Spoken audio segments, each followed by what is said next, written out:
Oke, Assalamualaikum warahmatullahi wabarakatuh. Untuk minggu ini kita akan belajar mengenai analisis korelasi, gitu ya. Apa itu analisis korelasi? Analisis korelasi itu memperlihatkan bagaimana hubungan, gitu ya, hubungan antar dua kategori data, gitu ya. Nah, dalam analisis korelasi ini, artinya hubungan ini dia tidak bisa menentukan mana sebab dan mana akibat gitu ya. Jadi itu masih ada konflik gitu ya. Jadi di antara kita masih ada konflik mana sebab dan mana akibat gitu ya. Jadi kita belum bisa, semua orang masih belum sepakat mana sebab, mana akibat gitu ya. Jadi masih ada konflik. Nah itu kita gunakan analisis korelasi atau hubungan, hanya sekedar hubungan, tapi tidak ada hubungan sebab akibatnya gitu ya, hanya hubungan saja. Itulah untuk analisis korelasi. Contohnya misalkan ketika kita akan menentukan ketika telur dengan ayam gitu ya, telur dan ayam lebih dulu mana nih gitu ya, mana yang sebabnya, mana yang akibatnya gitu ya. Orang-orang kan masih terjadi perdebatan seperti itu ya, mana apakah ayam dulu sebagai sebabnya ataukah telur dulu sebagai sebabnya gitu ya. Kita masih bertanya-tanya gitu ya, itu masih ada perdebatan di antara kita gitu ya.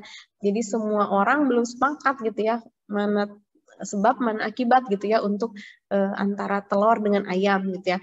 Nah itu kalau ada perdebatan seperti itu, kita gunakan analisis korelasi gitu ya.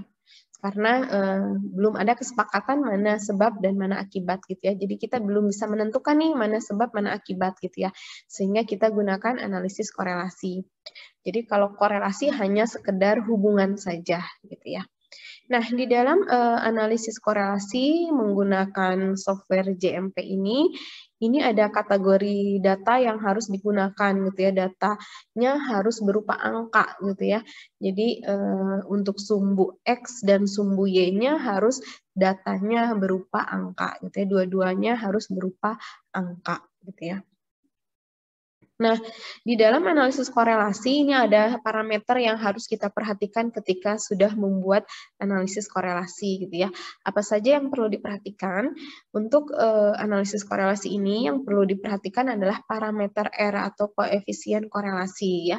Koefisien korelasi ini untuk memperlihatkan gitu ya, mana sebab untuk memperlihatkan bagaimana hubungan korelasi antara dua kategori data gitu ya. Biasanya nilainya berupa angka dari 0 sampai dengan 1 gitu ya. Baik itu positif maupun negatif gitu ya.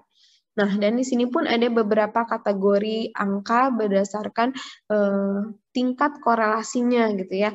Misalkan dari 0 sampai dengan 0,2 itu korelasinya sangat rendah, kemudian dari 0,21 sampai dengan 0,4 itu korelasinya rendah, kemudian dari 0,41 sampai 0,6 itu korelasinya sedang, kemudian dari 0,61 sampai dengan 0,8 itu korelasinya tinggi, dan dari 0,81 sampai dengan 1 itu korelasinya sangat tinggi. Ini yang menjadi parameter untuk analisis korelasi gitu ya. Nah, selanjutnya setelah itu yang perlu kita perhatikan ketika analisis korelasi adalah nilai significant value gitu ya. Nah, nilai significant value itu maksimal adalah 0,05 atau 5% gitu ya. Semakin kecil semakin baik gitu ya. Jangan lebih gitu ya. Kalau nilainya significant value-nya lebih dari 0,05 atau 5%, mungkin itu artinya tidak ada pengaruh, artinya itu tidak ada pengaruh gitu ya, atau pengaruhnya tidak signifikan, atau kemungkinan prediksinya salah prediksinya salah gitu ya, prediksi datanya salahnya lebih dari 5% seperti itu. Kalau nilai significant value-nya lebih dari 0,05. Itu yang perlu diperhatikan di dalam sebuah analisis korelasi.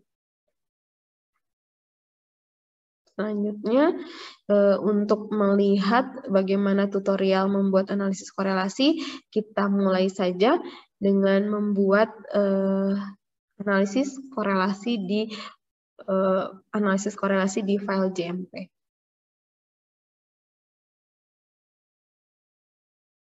Nah, ini ada analisis korelasi yang kita ambil dari tugas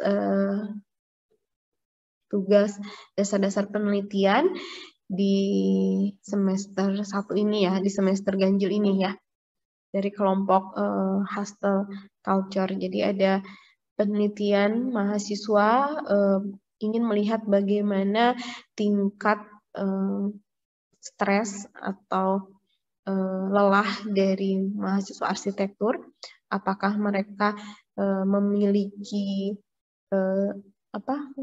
sikap hustle culture gitu ya, bekerja secara berlebih gitu ya. Di situ kita lihat di sini kita akan mencoba membuat korelasi antara lelah dengan stres gitu ya. Kita belum bisa menentukan apakah lelah dulu atau stres dulu gitu ya. Bisa jadi lelah dulu, habis lelah stres gitu ya. Bisa juga orang stres dulu, habis stres jadi lelah gitu ya.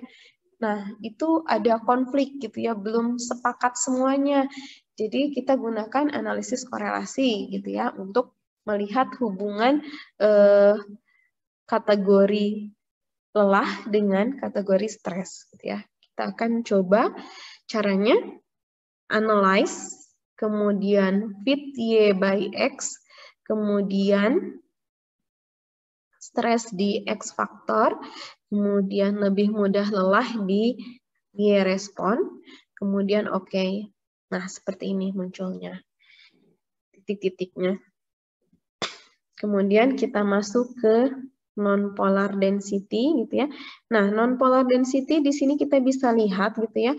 Ada garis kontur yang semakin rapat, ini rapat sekali, rapat sekali, rapat sekali, ada kontur yang renggang. Artinya apa? Semakin rapat garis ini gitu ya. Semakin rapat garis konturnya, artinya semakin banyak responden yang memilih titik ini. Jadi semakin banyak responden yang memilih tingkat stresnya 3 dan lebih mudah lelahnya 3 gitu ya. Nah, banyak responden yang memilih bahwa dia stresnya di angka 4 dan mudah lelahnya pun di angka 4. Nah, ada juga yang di sini garis konturnya ini ya, renggang. Artinya apa? Kalau garis konturnya renggang artinya di titik ini responden yang memilih titik ini sedikit gitu ya. Yang memilih titik ini sedikit. Jadi sedikit responden yang memilih stresnya 4, kemudian mudah lelahnya 2, ini sedikit. Itu artinya. Nah, setelah itu kita masuk ke density ellipse, ambil 90%. Artinya apa?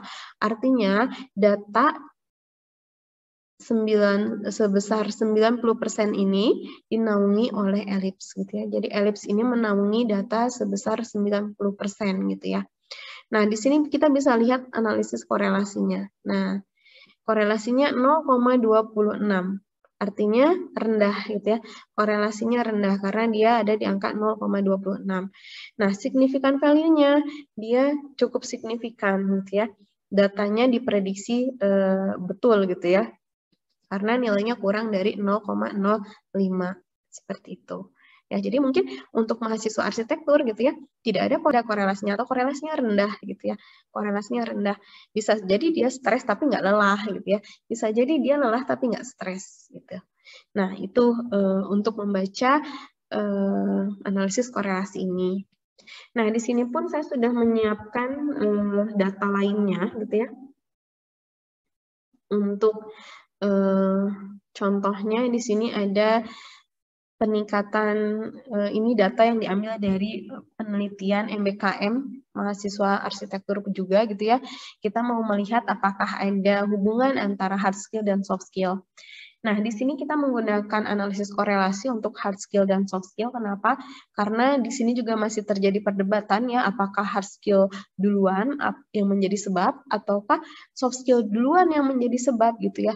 Kita belum tahu mana yang menjadi sebab, mana yang menjadi akibat untuk peningkatan hard skill dan soft skill ini. Jadi kita gunakan analisis korelasi, gitu ya. Nah, kita akan coba langsung analyze with Y by X, kemudian kita masukkan peningkatan soft skill di X faktor, kemudian peningkatan hard skill di Y respon, kemudian oke kan? Kemudian non-polar density, kita bisa lihat di sini, ternyata yang paling banyak memilih yang renggang, yang rapat gitu ya. Ini nilai soft skill-nya 4 dan nilai hard skill-nya 4 dan nilai soft skill-nya 5 dan nilai hard skill-nya pun 5 gitu ya. Kemudian kita ambil density ellipse 90%, artinya 90% data ini dinaungi oleh elips gitu ya. Kemudian kita lihat korelasinya. Nah, kita lihat di sini korelasinya cukup besar ya. Sangat besar, sangat tinggi. Korelasinya sangat tinggi, 0,88. Korelasinya sangat tinggi. Dan nilai signifikan value-nya pun sangat signifikan ya, karena kurang dari 0,05 gitu ya. Sangat signifikan. Bisa dilihat ya. Jadi bisa kita lihat kalau analisis korelasi semakin elipsnya semakin mengarah secara diagonal, itu akan terlihat korelasinya akan semakin tinggi gitu ya. Semakin elips gitu ya, semakin mengerucut, semakin tipis itu korelasinya semakin tinggi. Berbeda dengan yang tadi ya, yang ini elipsnya semakin lebar. Jadi korelasinya dia rendah gitu ya.